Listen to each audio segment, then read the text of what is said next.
Hold Back the River is a really great song by a British artist called James Bay. Quite simple, actually, in terms of general song structures, chords, that kind of thing. And they've done a good arrangement of this for yourselves, do your Ukulele Grade 2 Rock School exam. So it starts off with what we call double stops.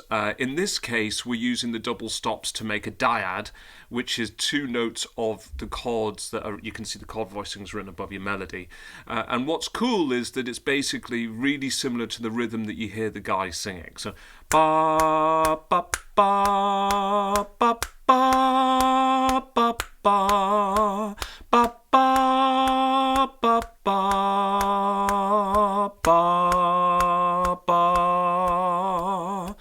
You just got to be careful with some of the rhythms that you make sure when you do them you're really accurate with your timing.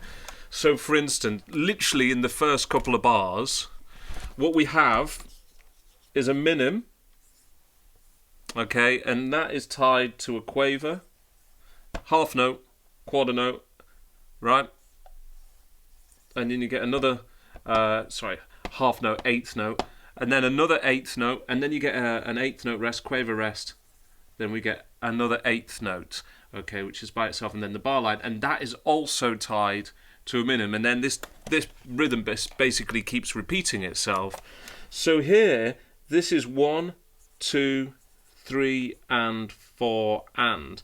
But you're not going to play on 3, and you're not going to play on 4. It's just ba, ba, ba, okay, ba, ba, ba, ba, ba. So when you play that, the best way to achieve it will be to pluck it. I will put my thumb on the string below whatever I'm going to play, okay? So here I'm putting my thumb on this string.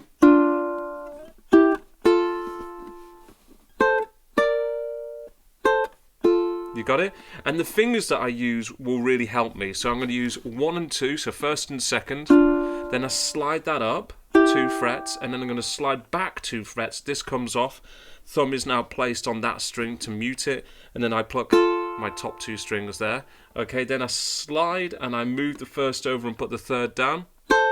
Slide my third finger up, put my second down, and then come back down that phrase.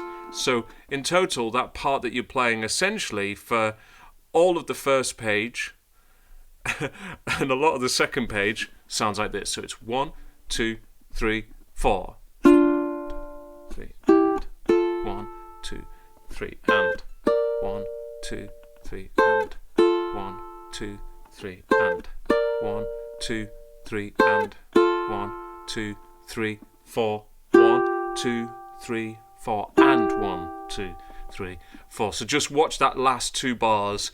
You're playing a dotted minim tied to an eighth note, or dotted half note tied to a quaver, whichever way you want to say it, followed by another quaver eighth note on the and of beat 4, which is tied over to a whole note semi-brief. Okay, so that's 1, 2, 3, 4 and 1, 2, 3, 4. So the rest of that should be fine.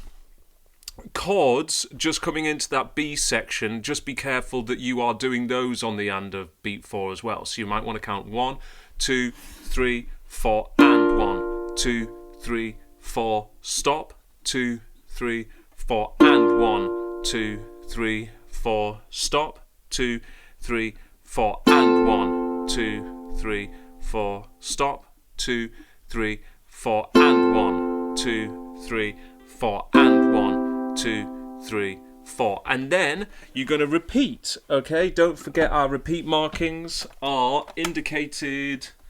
Okay, let's just rub that out.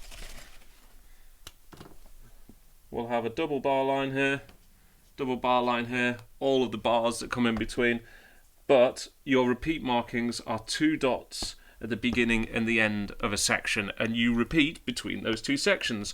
The other thing, obviously, just to be careful of is that you have a first time bar and a second time bar. So when you do the first time, you play through the whole of the first 2 pages. When you come round the second time, so first time you'll see this, okay, and that's all of B section. That's the number 1, all of B. Okay? So that's the first time. But the second time round, you're going to not play this. You're going to jump over it and go immediately to the third page, section C, which is page 34 in your book. And you'll see this. So you'll get a 2. Okay. Sometimes it's written underneath as it is in the book, just depending on what thing they've used. Scoring program. Okay, so you get that. So you'll jump over this and go to section 2. When you do those chords, you could either strum them or you could pluck them. If you're strumming, again, just make sure you're careful not to hit this string. What I'm doing is I'm not actually, it's difficult to show that, but I'm not actually pressing down on this. I'm just letting the back of my first finger kind of sit against it. Just adds a certain amount of security of blocking, but otherwise what I'm focusing on is making sure that when I rotate the hand, I've got my arm in a certain position so that I can't hit all the strings, you see? 2, 3, 4, and 1. Now you're changing those chords on the and of 4 again. 1, 2, 3, 4, and 1, 2, 3, 4, and. Okay? When you go back to that B flat, actually, that changes on the beat, so just be careful through the C section that you maybe get a highlighter, actually, and just highlight when those chord changes happen. Sometimes they're on the and of 4, sometimes they're not on the and of 4. When you go back to section D, you're essentially playing what we discussed at the beginning with the double stops. Anyway, have fun. Let's do the playthrough. 2, 3, 4.